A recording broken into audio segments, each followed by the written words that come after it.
عظمت آل نبی بھول نہ جانا لوگوں، دیکھنا غیر کی باتوں میں نہ آنا لوگوں۔ ان اللہ و ملائکتہ یصلون علی النبی یا ایھا الذین آمنوا صلوا علیہ وسلموا تسلیما۔ صلوا علی الحبیب۔ الصلاۃ والسلام علیک یا سیدی یا رسول اللہ وعلی آلک و اصحابک یا سیدی یا حبیب اللہ۔ الصلاۃ والسلام علیک یا سیدی یا نبی اللہ وعلی آلک و اصحابک یا سیدی یا نور اللہ۔ سبحان ربک رب العزت عما یصفون وسلام علی المرسلین والحمد للہ رب العالمین۔ والصلاۃ والسلام علی سید المرسلین اما بعد فاعوذ باللہ من الشیطان الرجیم بسم اللہ الرحمن الرحیم۔ امام محمد تقی علیہ السلام ائمہ اہل بیت کے 9ویں امام ہیں۔ آپ علیہ السلام کا نام محمد، کنیت جعفر، آپ جعفر ثانی کے نام سے بھی مشہور ہیں، کیونکہ آپ سے پہلے امام محمد باقر علیہ السلام کی کنیت جعفر ہو چکی، اس لیے آپ کا لقب تقی، اور والد گرامی کا نام امام علی رضا، والدہ ماجدہ کا نام سبیکہ یا سکینہ علیہ السلام تھا۔ آپ ایک نیک خاتون تھیں اور متقی اور پرہیزگار تھیں۔ آپ کی ولایت 5 رمضان 195 ہجری کو مدینہ منورہ میں ہوئی۔ اس وقت بغداد کی دارالسلطنت پر ہارون رشید کا بیٹا امین تخت پر حکومت کرتا تھا۔ یہ ایک حسرت ناک واقعہ ہے کہ امام محمد تقی علیہ السلام کو نہایت کم سنی ہی میں بہت سے مصائب اور پریشانیوں کا مقابلہ کرنے کے لیے تیار ہونا پڑا۔ انہیں بہت ہی کم اطمینان اور سکون کے لمحات میسر آئے،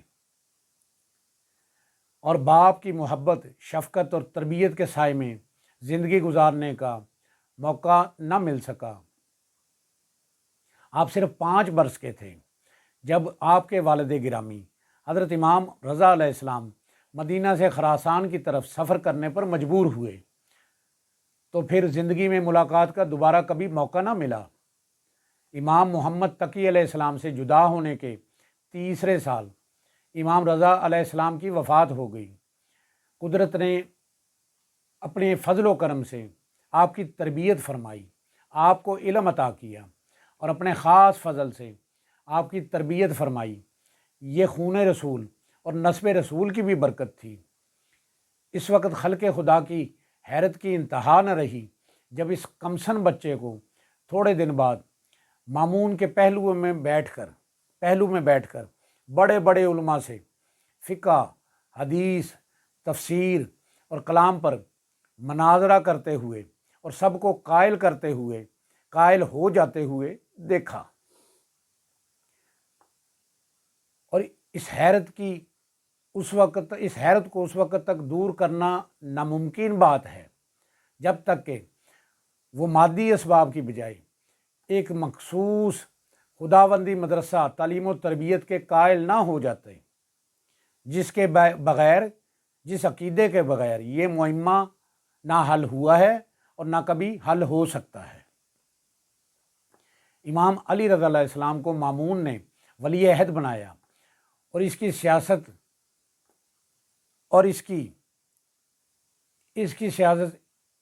کا متقاضی ہوئی کہ بنی عباس کو چھوڑ کر آل رسول سے روابط قائم کیے جائیں اور ان کو اپنی جانب مائل کیا جائے۔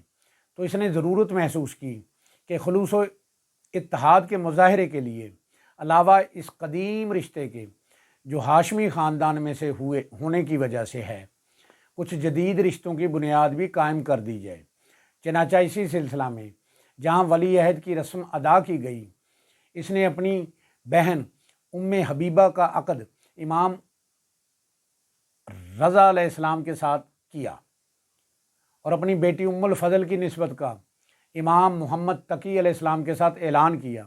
غالباً اس کا خیال تھا کہ اس طرح امام علی رضا علیہ السلام بالکل اپنے بنائے جا سکیں گے، مگر جب اس نے محسوس کیا کہ یہ اپنے ان منصبی فرائض کو جو رسول خدا صلی اللہ علیہ وآلہ وسلم کے وارث ہونے کی بنا پر ان کے ذمہ ہیں، کسی قیمت پر چھوڑنے کے لیے تیار نہیں ہو سکتے، اور اب عباسی سلطنت کا رکن ہونے کے ساتھ ان اصول پر قائم رہنا مدینہ کے محلہ بنی ہاشم میں گوشہ نشینی کی زندگی بسر کرنے سے کہیں زیادہ خطرناک ہے، تو اسے اپنے مفاد سلطنت کے تحفظ کی خاطر اس کی ضرورت ہوئی کہ وہ حضرت علیہ السلام کو زہر دے کر اس نے حضرت علی رضا علیہ السلام کی زندگی کا خاتمہ کر دیا۔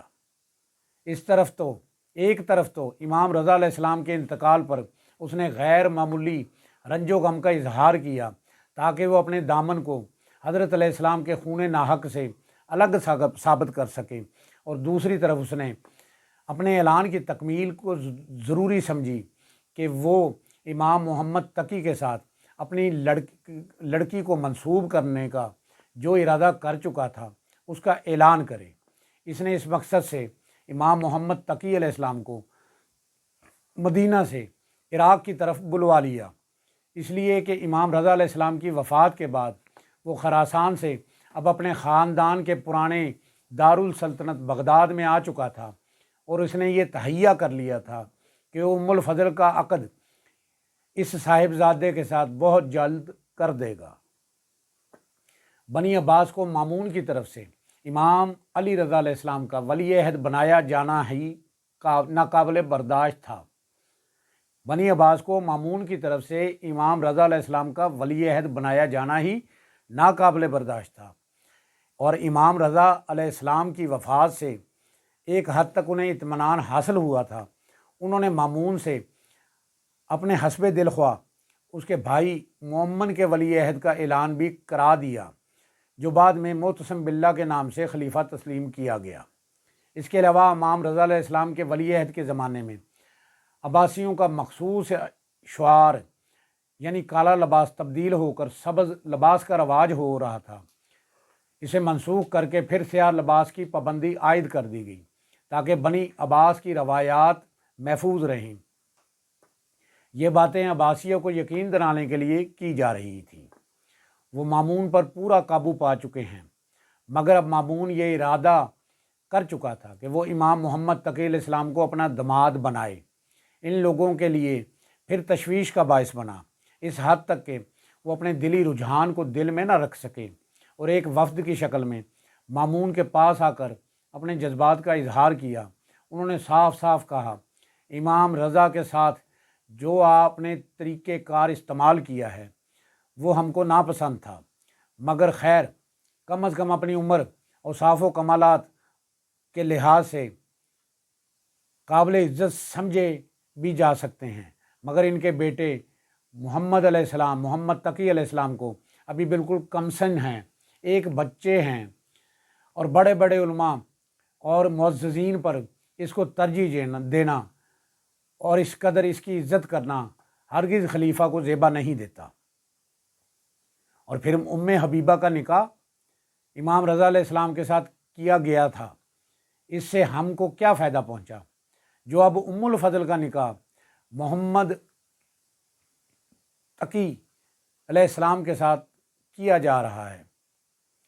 مامون نے اس تمام تقریر کا یہ جواب دیا کہ محمد تقی علیہ السلام کمسن ضرور ہیں، مگر میں نے خوب اندازہ کر لیا ہے اوصاف و کمالات میں وہ اپنے باپ کے پورے جانشین ہیں، اور عالم اسلام کے بڑے بڑے فقہا علماء جن کا تم حوالہ دے رہے ہو، علم میں ان کا مقابلہ نہیں کر سکتے۔ اگر تم چاہو تو امتحان لے کر دیکھ لو، پھر تم کو بھی میرے فیصلے سے متفق ہونا پڑے گا۔ یہ صرف منصفانہ جواب ہی نہیں بلکہ ایک طرح کا چیلنج تھا جس پر مجبوراً ان لوگوں کو مناظرے کی دعوت منظور کرنا پڑی۔ حالانکہ خود مامون تمام سلاطین بنی عباس میں یہ خصوصیت رکھتا تھا کہ مورخین اس کے لیے یہ الفاظ لکھ دیتے کہ اس کا اپنے بڑے فقیہوں میں بھی ایک مقام ہے، اس لیے اس کا فیصلہ خود کچھ کم وقت نہ رکھتا تھا، مگر ان لوگوں نے اس پر اکتفا نہیں کیا، بلکہ بغداد کے سب سے بڑے عالم یحییٰ بن اقسیم کو امام محمد تقی علیہ السلام سے بحث کرنے کے لیے منتخب کیا۔ مامون نے ایک عظیم الشان جلسہ اس مناظرے کے لیے منعقد کیا اور عام اعلان کرا دیا، ہر شخص اس مناظرے کو دیکھے۔ ہر شخص اس عجیب و بظاہر غیر متوازی مقابلے کے دیکھنے کا مشتاق ہو گیا، جس میں ایک طرف ایک 8 برس کا بچہ تھا اور دوسری طرف ایک آزمود کار اور شورائے آفاق قاضی القضاء۔ اسی کا نتیجہ تھا کہ ہر طرف سے خلائق کا ہجوم جمع ہو گیا۔ مورخین کا بیان ہے کہ ارکان دولت اور معززین کے علاوہ اس جلسے میں فقہ، علماء اور فضلاء کے لیے 900 کرسیاں لگائی گئیں، مخصوص کی گئیں، اور اس میں کوئی تعجب نہیں، اس لیے کہ یہ زمانہ عباسی کے شباب اور بالخصوص علمی ترقی کے اعتبار سے زرعی دور تھا اور بغداد دارالسلطنت تھا، جہاں تمام اطراف سے مختلف علوم و فنون کے ماہرین کھنچے چلے آتے تھے۔ اس اعتبار سے یہ تعداد کسی مبالغہ پر مبنی معلوم نہیں ہوتی۔ مامون نے حضرت امام محمد تقی کے لیے اپنے پہلو میں مسند بچھوائی تھی اور حضرت علیہ السلام کے سامنے یحییٰ ابن اقسم کے لیے بیٹھنے کی جگہ دی۔ ہر طرف کامل سناٹا تھا، مجمع ہمہ گوش بنا ہوا تھا، گفتگو شروع ہونے کے وقت کا منتظر ہی تھا۔ اس خاموشی کو یحییٰ کے سوال نے توڑ دیا جب اس نے مامون کی طرف مخاطب ہو کر کہا، حضور کیا مجھے اجازت ہے کہ میں محمد تقی علیہ السلام سے کوئی مسئلہ دریافت کروں؟ مامون نے کہا، تم خود ہی ان سے اجازت طلب کر لو۔ یحییٰ امام علیہ السلام کی طرف متوجہ ہوا اور کہا، کیا آپ مجھے اجازت دیتے ہیں کہ میں آپ سے کچھ دریافت کروں؟ آپ نے فرمایا، تم جو پوچھنا چاہتے ہو پوچھ سکتے ہو۔ یحییٰ نے پوچھا کہ حالت احرام میں اگر کوئی شخص شکار کرے تو اس کا کیا حکم ہے؟ اس سوال سے اندازہ ہوتا ہے کہ یحییٰ حضرت امام محمد تقی کو علمی بلندی سے بالکل واقف نہ تھا۔ وہ اپنے غرور، علم اور جہالت سے یہ سمجھتا تھا یہ کمسن صاحب زادہ تو ہیں، روزمرہ کے روزے نماز کے مسائل سے تو خوب واقف ہوں گے، مگر حج وغیرہ کے احکام، حالت احرام، جن چیزوں کی ممانعت ہے، ان کفاروں سے بھلا کہاں واقف ہوں گے؟ امام علیہ السلام نے اس کے جواب میں اس طرح سوال کے گوشوں کی الگ الگ تحلیل فرمائی جس سے بغیر کوئی جواب اصل مسئلے کا دیے ہوئے علم کی گہرائیوں کا یحییٰ اور تمام اہل محفل کو اندازہ ہو گیا۔ یحییٰ خود بھی اپنے آپ کو کمتر محسوس کرنے لگا اور تمام مجمع بھی اس کا سبق ہونا محسوس کرنے لگا۔ آپ نے جواب میں فرمایا، تمہارا سوال بالکل مبہم اور مجمل ہے۔ یہ دیکھنے کی ضرورت ہے کہ شکار حلال تھا یا حرام، شکار کرنے والا مسئلے سے واقف تھا یا ناواقف تھا، اس نے عمدن قصدن اس جانور کو مار ڈالا یا دھوکے سے قتل ہو گیا، وہ شخص آزاد تھا یا غلام کم سن تھا، وہ بالغ پہلی مرتبہ ایسا کیا تھا یا اس سے پہلے بھی ایسا کر چکا تھا، شکار پرندے کا تھا یا کسی جانور کا، چھوٹا یا بڑا تھا، وہ اپنے فعل پر اصرار رکھتا ہے یا پشیمان ہے، رات کو کیا گیا پوشیدہ طریقے پر اس نے شکار کیا یا دن دہاڑے اعلانیہ احرام عمرے کا تھا یا حج کا، جب تک یہ تمام تفصیلات نہ بتائی جائیں اس مسئلے کا ایک معین حکم نہیں بتایا جا سکتا۔ یحییٰ کتنا ہی ناقص کیوں نہ ہو، بہرحال فقہی مسائل پر کچھ نہ کچھ اس کی نظر بھی تھی۔ وہ ان کثیر التعداد شکوں کے پیدا کرنے ہی سے خوب طور پر سمجھ گیا کہ ان کا مقابلہ میرے لیے آسان نہیں ہے۔ اس کے چہرے پر شکستگی کے آثار پیدا ہوئے جن کا تمام دیکھنے والوں نے اندازہ کر لیا۔ اب اس کی زبان خاموش تھی اور وہ کچھ جواب نہ دیتا تھا۔ مامون نے اس کی کیفیت کا صحیح اندازہ کر کے اس سے کچھ کہنا بیکار سمجھا اور حضرت علیہ السلام سے عرض کیا، پھر آپ ہی ان تمام شکوں کے احکام بیان فرما دیجیے تاکہ سب کو استفادے کا موقع مل سکے۔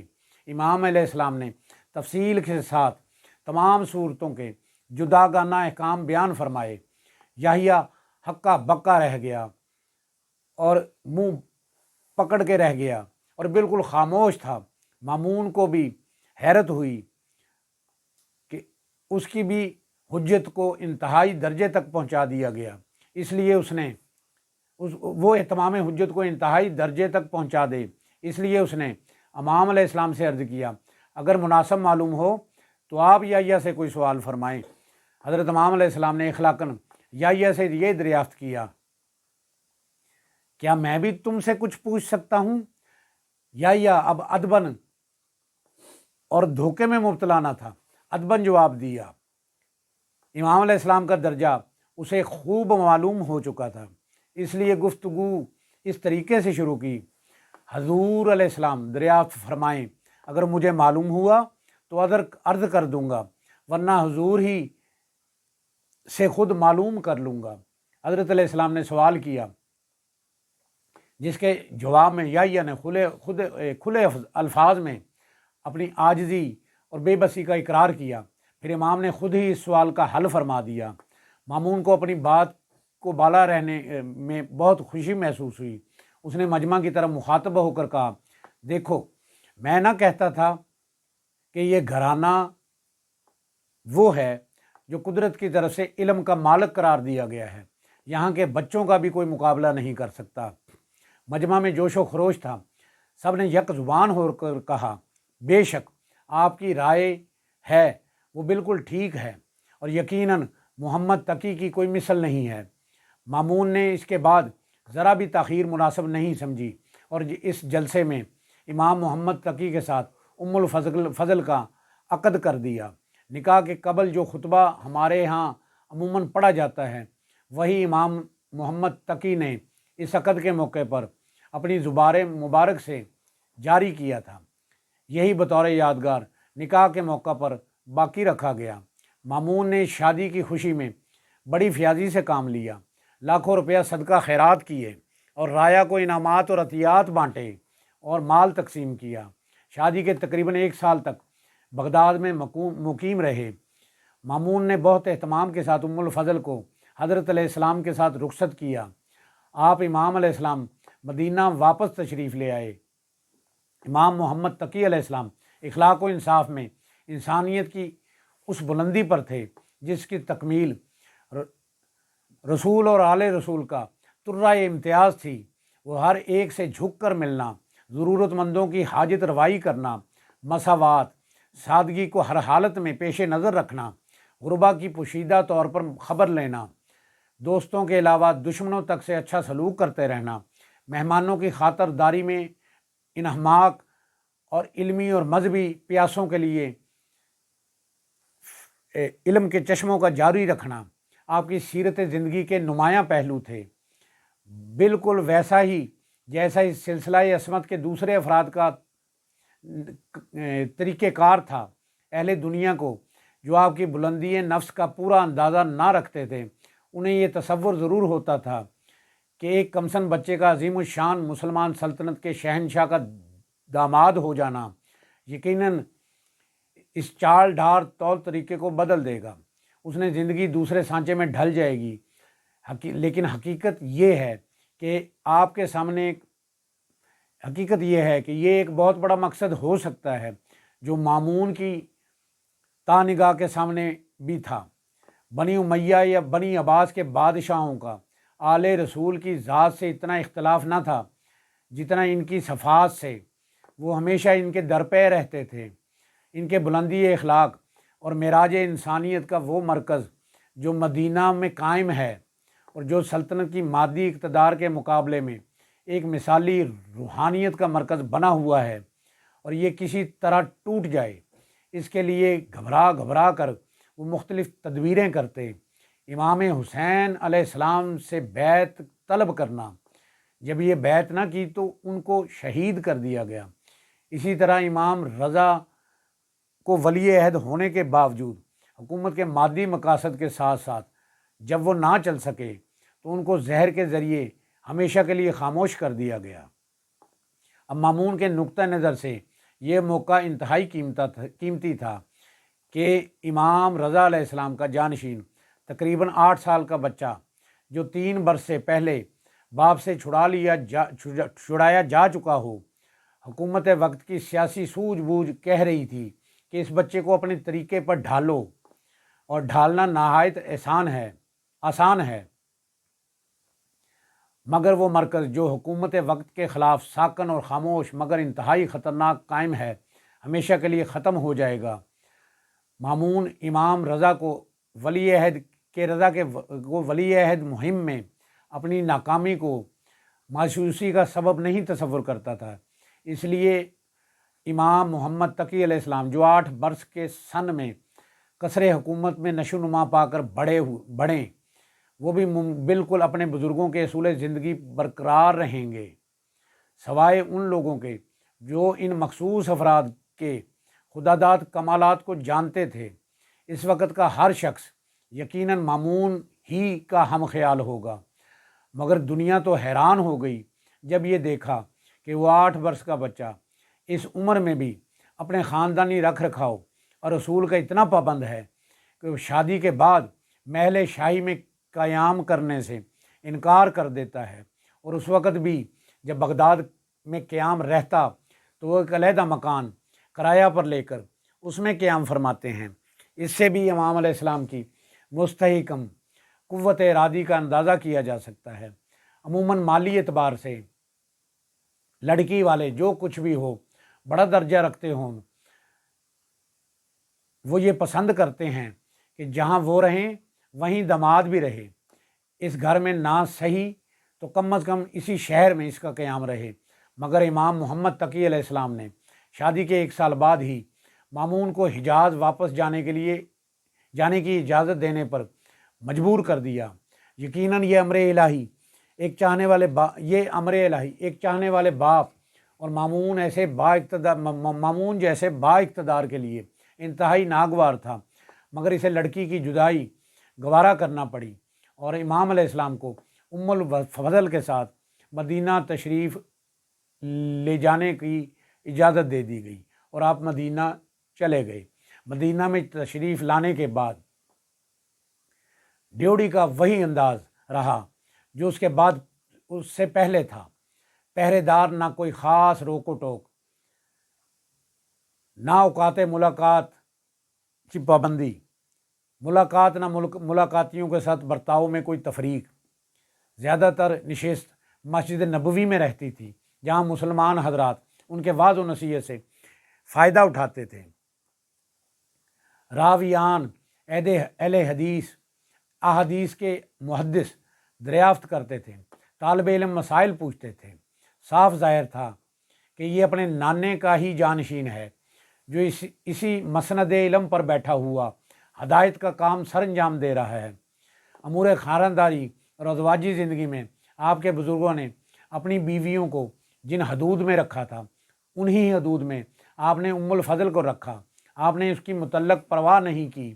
آپ کی بیوی ایک شہنشاہ وقت کی بیٹی ہیں، چنانچہ ام الفضل کے ہوتے آپ نے حضرت عمار یاسر کی نسل سے ایک محترم خاتون کے ساتھ عقد بھی کیا، اور قدرت کو نسل امامت اسی خاتون سے باقی رکھنا منظور تھا۔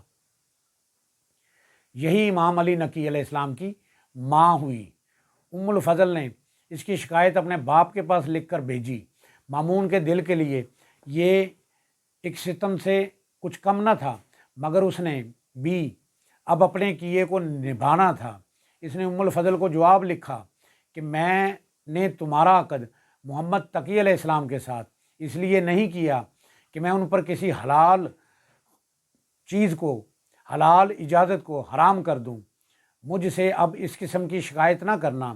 جواب دے کر حقیقت میں اس نے اپنی خفت مٹائی۔ ہمارے سامنے اس کی نظریں موجود ہیں کہ اگر مذہبی حیثیت سے کوئی با احترام خاتون ہوئی تو اس کی زندگی میں کسی دوسری بیوی سے نکاح جائز ہے، جیسے پیغمبر اسلام حضرت محمد صلی اللہ علیہ وسلم نے جناب خدیجہ علیہ السلام کی کبریٰ اور حضرت علی المرتضیٰ نے حضرت فاطمہ رضی اللہ تعالیٰ عنہ